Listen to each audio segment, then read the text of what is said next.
Hello artist, ചുരുങ്ങിയ സമയം കൊണ്ട് ഷെയ്ഡിങ് ബെറ്റർ ആക്കാൻ സഹായിക്കുന്ന ഒരു ആക്ടിവിറ്റി ഞാൻ പറഞ്ഞുതരാം. ആദ്യം പേപ്പറിൽ 6 കോളം വരയ്ക്കുക. ഓരോ കോളത്തിൻ്റെയും മുകളിൽ പെൻസിലിൻ്റെ പേരെഴുതുക.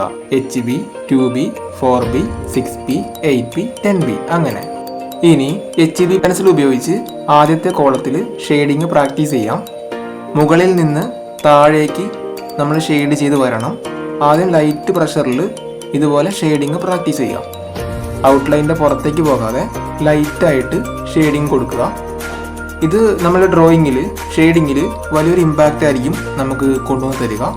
ഇനി താഴേക്ക് പോകുന്നതിനനുസരിച്ച് പെൻസിൽ ഹോൾഡ് ചെയ്യുന്ന രീതിയിലും നമ്മൾ ഇതുപോലെ താഴ്ത്തി കൊണ്ടുവരണം. അപ്പോൾ നമുക്ക് കയ്യിൽ നിന്ന് പേപ്പറിലേക്ക് കൊടുക്കുന്ന പ്രഷർ കൺട്രോൾ ചെയ്യാനായിട്ട് പറ്റും. നോക്കിയേ, ഈ ഒരു നടുക്കെത്തുമ്പോൾ ഞാൻ പെൻസിൽ കുറച്ച് താഴ്ത്തി പിടിക്കുന്നുണ്ട്. ഇനി മിഡ് ടോൺ ഷെയ്ഡ് കൊടുക്കാം. ഇങ്ങനെ താഴേക്ക് വരുന്തോറും ഈ ഒരു കോളം താഴേക്ക് വരുന്തോറും നമ്മൾ ഡാർക്ക് ചെയ്ത് കൊടുക്കണം. വാല്യൂ ആഡ് ചെയ്ത് കൊടുക്കണം. ഏറ്റവും താഴെയായിരിക്കും ഡാർക്ക് ടോൺ ഷെയ്ഡ് കൊടുക്കേണ്ടത്.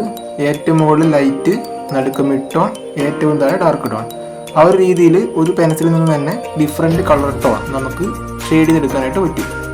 ഇതുപോലെ ഫസ്റ്റ് ബോക്സ് കവർ ചെയ്തെടുക്കുക. ഇനി രണ്ടാമത്തെ ബോക്സ് 2B പെൻസിൽ ഉപയോഗിച്ചുകൊണ്ട് ഷെയ്ഡ് ചെയ്യാം. മുകളിൽ നിന്ന് താഴേക്ക് ആ വാല്യൂ ആഡ് ചെയ്ത് വരണം. മുകളിൽ ഏറ്റവും ലൈറ്റായിട്ട് ഷെയ്ഡ് കൊടുക്കുക. താഴേക്ക് വരുന്തോറും വാല്യൂ ആഡ് ചെയ്യണം. അപ്പോൾ നടുക്കെത്തുമ്പോൾ കുറച്ചും കൂടി കട്ടിയിലായിരിക്കും ഷെയ്ഡ് കൊടുക്കേണ്ടത്.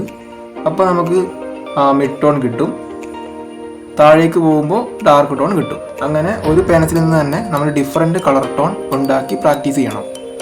ഇതിനെ വാല്യൂ സ്കെയിൽ എന്നാണ് പറയുന്നത്. ശരിക്കും വാല്യൂ സ്കെയിൽ എന്ന് പറഞ്ഞു കഴിഞ്ഞാൽ ലൈറ്റ് ടു ഡാർക്ക് വരെയുള്ള പെൻസിൽ ഷെയ്ഡിങ്ങിൻ്റെ നിരയെ റെപ്രസെൻ്റ് ചെയ്യുന്ന ഒരു ഗ്രാഫാണ്. ഇതിനെക്കുറിച്ചുള്ള ഡീറ്റെയിൽഡ് വീഡിയോ ഞാൻ യൂട്യൂബിൽ അപ്ലോഡ് ചെയ്തിട്ടുണ്ട്.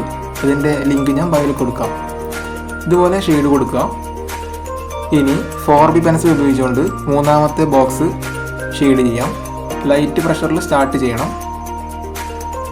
ഇനി താഴേക്ക് വരുന്നതിനനുസരിച്ച് പെൻസിലിൽ നിന്ന് പേപ്പറിലേക്ക് കൊടുക്കുന്ന പ്രഷറും കൂട്ടി നമ്മൾ ആഡ് ചെയ്യണം. അതേപോലെ തന്നെ ഷെയ്ഡിങ്ങിലും കുറച്ച് വാല്യൂ ആഡ് ചെയ്ത് കൊടുക്കണം. താഴേക്ക് വരുന്തോറും ഡാർക്കായിട്ട് ചെയ്യുക. അപ്പോൾ നിങ്ങൾക്ക് ആ ഒരു റൂള് മനസ്സിലാന്ന് വിശ്വസിക്കുന്നു. ഇതുപോലെ ബാക്കി ഭാഗങ്ങളൊക്കെ നിങ്ങൾ ഷെയ്ഡ് ചെയ്യുക. 6B, 8B, 10B. ഇത് നമ്മൾ ഡെയിലി പ്രാക്ടീസ് ചെയ്യുന്നതിലൂടെ നമ്മളുടെ ഷെയ്ഡിങ്ങിൽ വലിയൊരു റിസൾട്ട് കാണാനായിട്ട് പറ്റും.